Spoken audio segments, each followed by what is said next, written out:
Assalamualaikum warahmatullahi wabarakatuh.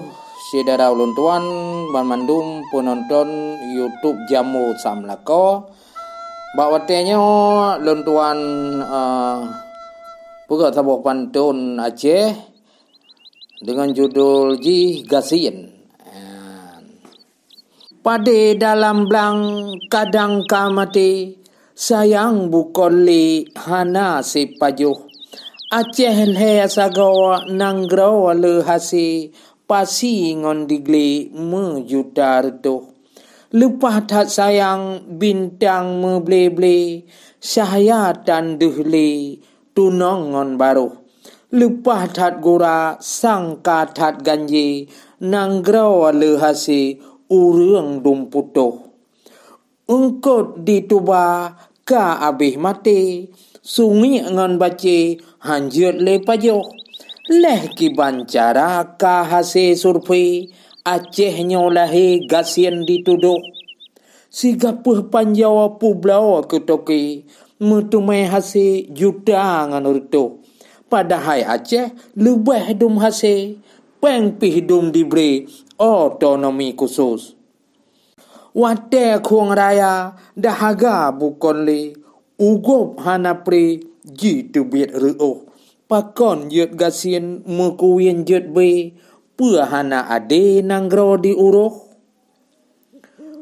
Pua musu dalam gli bade hanapri gohlom na tuduh. Pua karena buo rata sagobe kerja tan le rakyat tan sungguh. Moto karusak kapala supi siwa hanali minyu han puaboh. Nyota ujino jut sagolahi urang hana pri hana si pajoh. Lam udeng janto dipo tulogli pucuk kurung sabi berijuk riuh. Tapi deh saheh di Aceh lahi bantuan tan pri mutriun mujudar doh.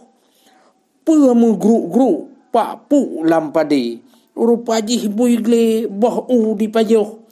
Pua sebab gasien cienging deh lahi rakyat ratabi hana pua pajoh.